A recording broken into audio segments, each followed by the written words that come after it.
Hello students, welcome to our channel Effortless Classes. This is Rani Rai. Students, पिछले classes में हम लोग पढ़ रहे थे टेंस के बारे में और हम लोगों ने पढ़ा था कि there are 3 types of tense, that is present, past and future. और हम लोगों ने ये भी पढ़ा था कि ईच टेंस के 4 टाइप्स होते हैं. प्रेजेंट टेंस के 4 टाइप्स होते हैं: simple present, present perfect, present continuous और प्रेजेंट परफेक्ट कॉन्टिन्यूअस. ऑलरेडी हम लोगों ने सिंपल प्रेजेंट के बारे में पढ़ लिया है, प्रेजेंट परफेक्ट के बारे में हम लोग पढ़ लिए हैं और प्रेजेंट कॉन्टिन्यूअस के बारे में भी हम लोग पढ़ लिए हैं. और आज हम लोग पढ़ेंगे प्रेजेंट परफेक्ट कॉन्टिन्यूअस टेंस के बारे में. स्टूडेंट्स, सबसे पहले मैं आप लोगों को ये बताना चाहूंगी कि प्रेजेंट परफेक्ट टेंस कहते किसे हैं. आप कैसे पहचानोगे कि कोई भी सेंटेंस प्रेजेंट परफेक्ट टेंस का है. तो सबसे पहले मैं आप लोगों को डिफरेंशिएट करके बता देती हूं कि प्रेजेंट परफेक्ट और प्रेजेंट कॉन्टिन्यूअस में और प्रेजेंट परफेक्ट कॉन्टिन्यूअस में क्या डिफरेंस है. प्रेजेंट परफेक्ट में आप लोगों ने पढ़ा था कि कोई भी काम, कोई भी वर्क पास्ट में स्टार्ट हो चुका होता है, पास्ट में स्टार्ट होता है और वो पास्ट में ही फिनिश हो जाता है. प्रेजेंट में क्या रहता है? तो सिर्फ उसका इफेक्ट. और प्रेजेंट कॉन्टिन्यूअस टेंस में क्या होता है? प्रेजेंट कॉन्टिन्यूअस टेंस का पास्ट से कोई लेना देना नहीं होता है. प्रेजेंट कॉन्टिन्यूअस टेंस में कोई भी काम प्रेजेंट में कंटिन्यू रहता है. हम लोग ये पढ़ चुके हैं. अब हम लोग आते हैं प्रेजेंट परफेक्ट कॉन्टिन्यूअस टेंस पे. तो present perfect continuous tense present perfect और प्रेजेंट कॉन्टिन्यूअस दोनों का मिला हुआ रूप है.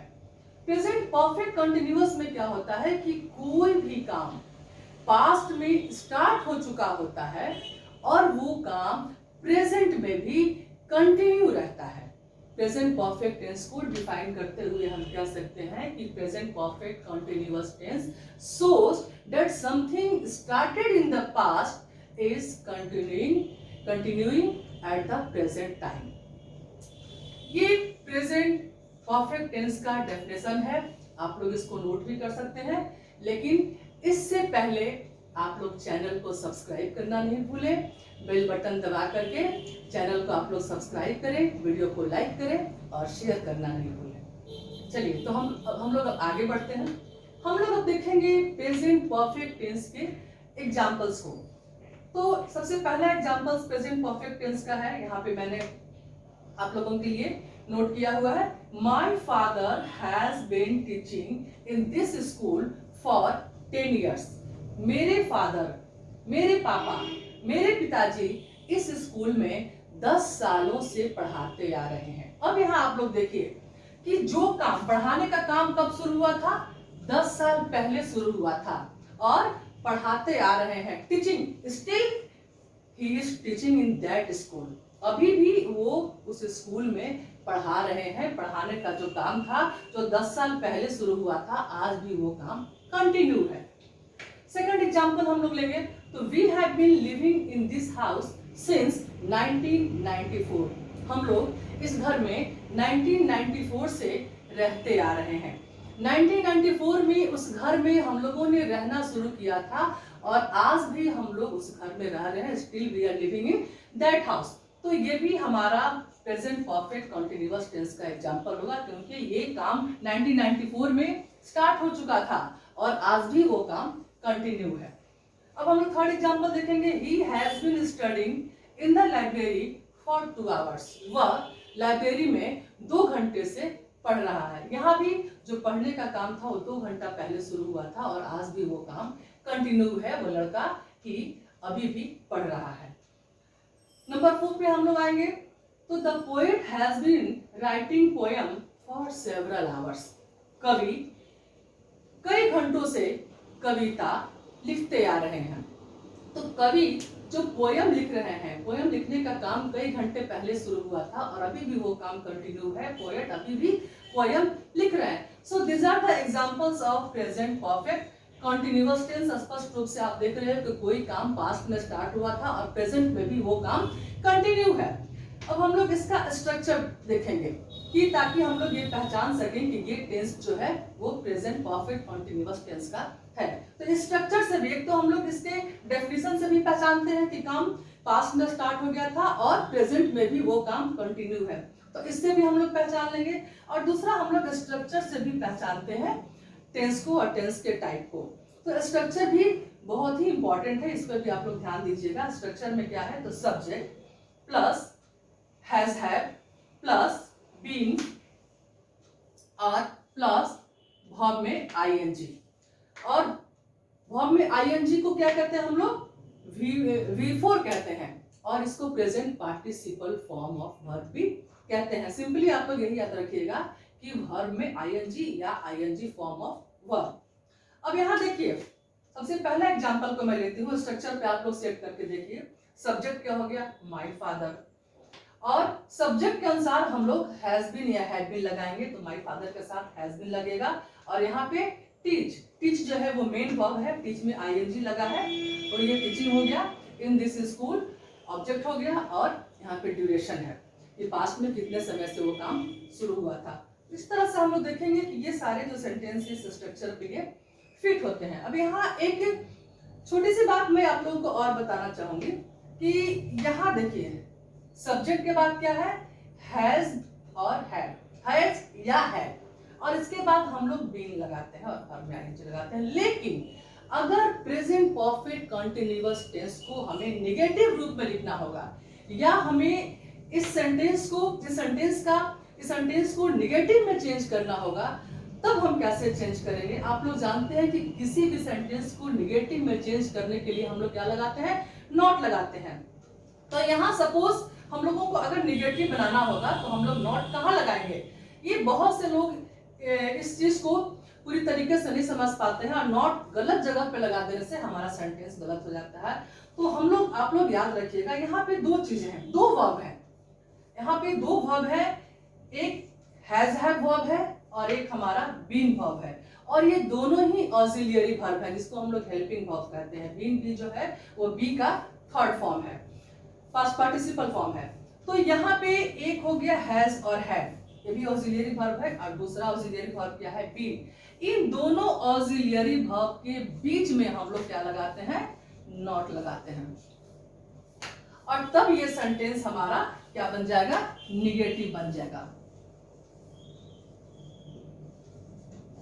अब ये सेंटेंस हमारा निगेटिव बन जाएगा। सपोज नंबर 1 जो हमारा एग्जांपल है, इसको हमको निगेटिव में चेंज करना है, तो हम लोग कैसे चेंज करेंगे। आप लोगों को मैंने बताया कि नॉट कहाँ लगाना है, दोनों ही ऑक्सिलियरी वर्ब के बीच में हमें नॉट को घुसा देना है।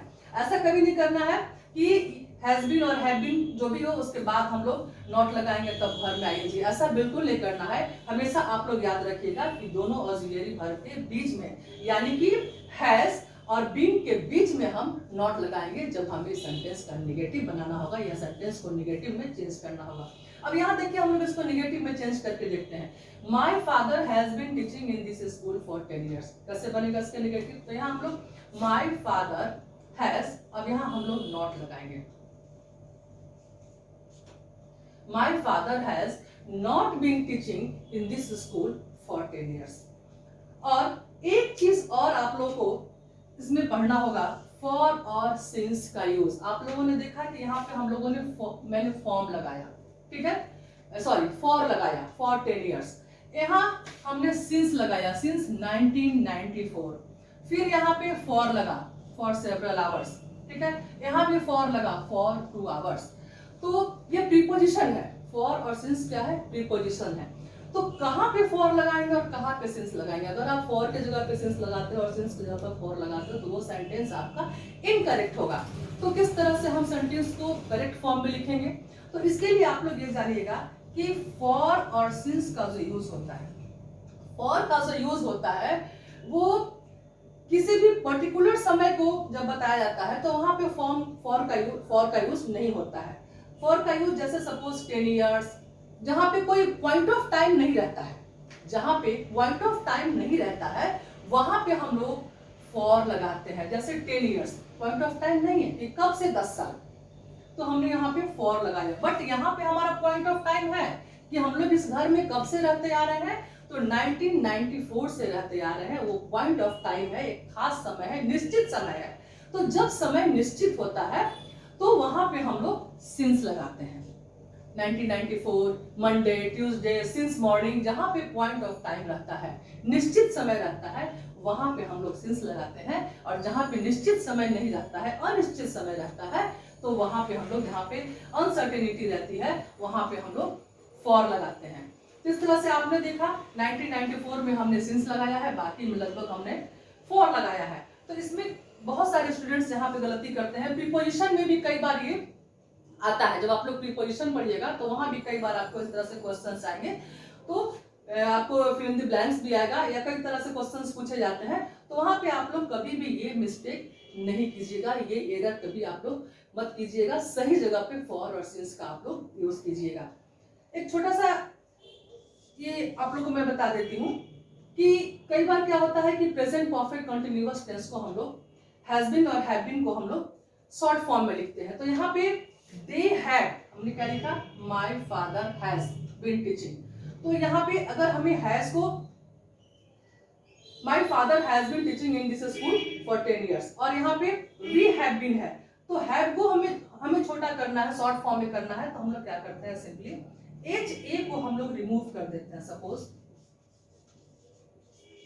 हैज है और एक हैज है, जब हमें शॉर्ट फॉर्म में लिखना होता है तो हम लोग एच ए को रिमूव कर देते हैं, और यहाँ भी हम लोग एच ए को रिमूव कर देंगे। और तब कैसे शॉर्ट फॉर्म लगाएंगे, ही हैज को ही एपोस्ट्रोफी एस और एपोस्ट्रोफी, और उसके बाद हम लोग एस लगा देंगे, तो ये हो जाएगा ही हैज। और दे हैड को हम लोग कैसे शॉर्ट करेंगे, दे लिख देंगे, एपोस्ट्रोफी लगा देंगे, और उसके बाद हम लोग वी लिख देंगे, ये शॉर्ट फॉर्म हो जाएगा। तो इस तरह से आप लोगों को टेंस और प्रेजेंट टेंस का पूरा कॉन्सेप्ट क्लियर हो गया। टेंस हमारा, प्रेजेंट टेंस हमारा आज कंप्लीट हो गया। अब इसके बाद हम लोग पढ़ेंगे पास्ट टेंस। तो आज के लिए बस इतना ही। वीडियो को मैं यहीं पे एंड करती हूँ, और फिर एक बार आप लोग को याद दिला देती हूँ कि आप लोग चैनल को सब्सक्राइब करना नहीं भूलें। बेल बटन दबा करके चैनल को सब्सक्राइब करें, वीडियो को लाइक करें और शेयर करें। Thank you.